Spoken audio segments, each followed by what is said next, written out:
Welcome back, everybody, to another John's Junk. We're going to do a really quick eat like a man. Soak my burn down hat.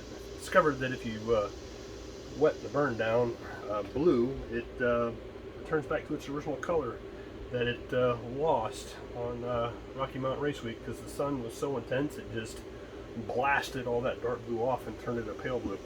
I'm going to be revisiting a video I did a couple years ago. I did a brontosaurus steak, sous vide style, and I got the idea from the French guy. And I learned about sous vide from the French guy, and he's since gone to the dark side and bought a sous vide himself, but whatever. You don't need one of those. I'm going to show you how and why you don't. I'm still considering getting one just for the energy efficiency of the whole heat transfer process and thing. But he decided to use a beer cooler. And I'm like, that little bitty thing's not a beer cooler. This is just a lunchbox. Beer coolers are like that and fill up the back of your car. But this is my lunchbox. It's been with me a long time. 2000, 2001, 2000, 2001-ish, I guess. It used to sit behind the console in the F-150. I could cruise down to Miami and reach in behind me, open it up and grab a cold water or whatever. So this thing is 22 years old. Oh, and by the way, it is the 4th of July, and that's why I'm doing this, because who doesn't like a good cookout on the 4th of July? But anyway, sous vide hack. It's a machine that goes in and it circulates and regulates water temperature, and you vacuum, pack, or seal your food in a bag. I don't have any of that expensive gear. I've got my lunchbox here. I've got a zippy bag, and this probably the saddest grade of meat you'll ever see for a ribeye. There's like zero marbling. That chunk there is nice and hard. I do like the little tip here. Still, ribeye is still the best for steak, but $7.99 a pound. I couldn't pass it up, and you can see it's about two inches thick. I bought the whole thing and sliced it up into steaks myself, and it has been sitting on this wire rack with just salt, pepper, and some garlic powder, just a little bit, just a little bit, and it's been basically weeping out moisture and reabsorbing that moisture as it sits and comes up to temp. It's on this wire rack inside my microwave, just to keep the bugs off of it, whatever flying thing decides it wants to come in my house when I come in or out. It looks kind of odd right now, and that's fine. Now really, to do sous vide, you need one of those fancy schmancy vacuum sealing bag machines and some vacuum sealing something's crawling on me. You hear a windy noise. It's because I got my Skeeter Killer 10,000 over there. I don't have any of those fancy schmancy vacuum sealers or vacuum sealer bags. Those cost money, and I don't feel like spending it. Ooh, it's juicy. So I'm just going to use a zippy bag. It's a gallon zippy bag, and carefully put that in there. My hat is dripping everywhere. Got it on my phone, and my phone leaked out. The haptic sensors didn't like the drips of water. I guess it had a little electrolyte in it from all the sweat that's accumulated in this hat over the years. And what we want to do, we want to get as much air out of here as we can. And this is in there with just some butter. I was going to put some rosemary in there. I didn't pick up any rosemary because I'm dumb. I thought I had some. So it's just in there with butter and a little bit of thyme. Got enough air out. Don't do this at home, by the way. Use a straw, use an ink pen, which you haul the guts out of.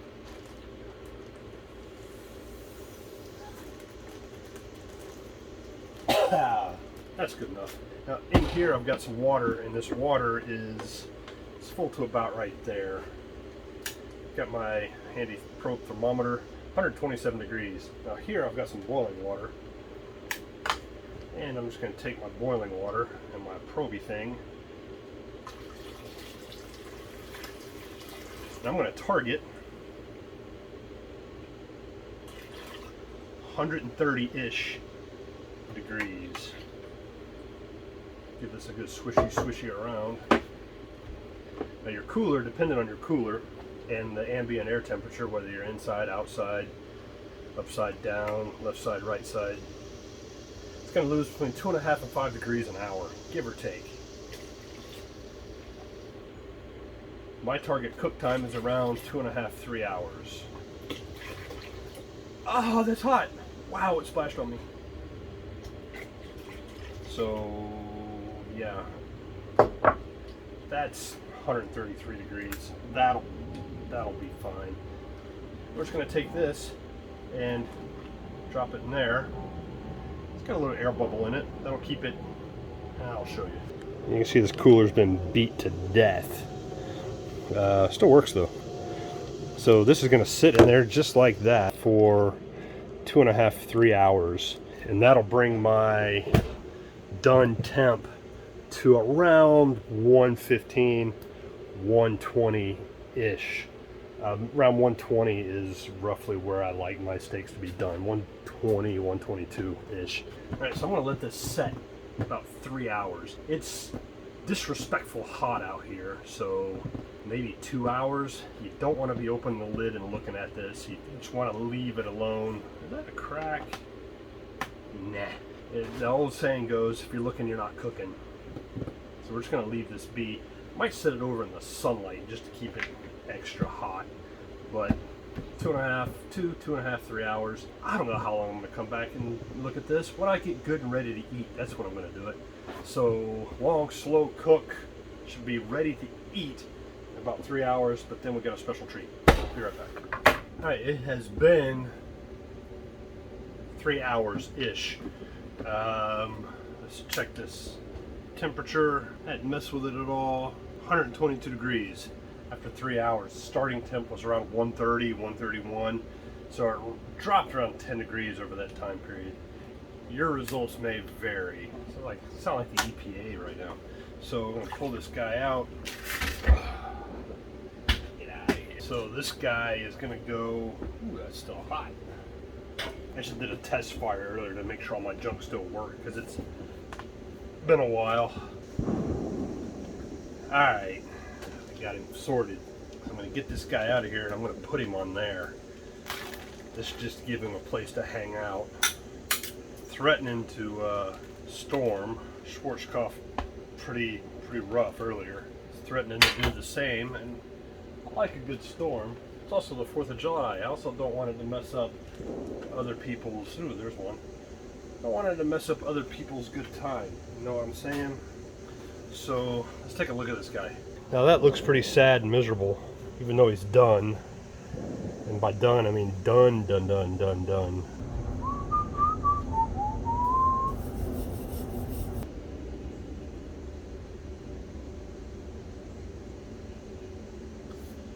Now they make a tool for this. I don't have one. Or do I really want one? I guess it'd be fun. I'm gonna dry this guy off real quick. It's not gonna work real well if I don't. Dry off. Alright, now I got a second grate on there for reasons. Now they make a thing that takes like a, got one laying around here somewhere, the little spinnable 1 pound propane bottles. I thought I had one, I can't find it. So I'm just gonna have to use that instead. And this guy here. So can I do this one-handed or not? I don't know. Alright, little routine maintenance there. I think.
I'm going to call that done.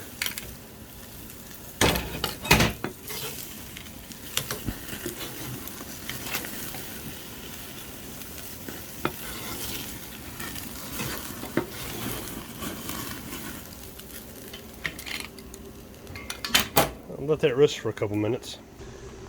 Alright, there she be. Get a nice crust on the outside. Should be about 125 on the inside. I suppose I should cut this open and show you what it looks like, huh? Alright, can I do it from this angle? We'll see. Probably going to only eat about that much in one sitting, but let's cut her open. Oh yeah. I like it. Now I'm going to shove that in my face hole, or at least a part of it in my face hole. And yeah, this has been the revisit of the Brontosaurus steak sous vide hack. Hope maybe you learned something. We'll see you next time. Thanks for watching. Laters.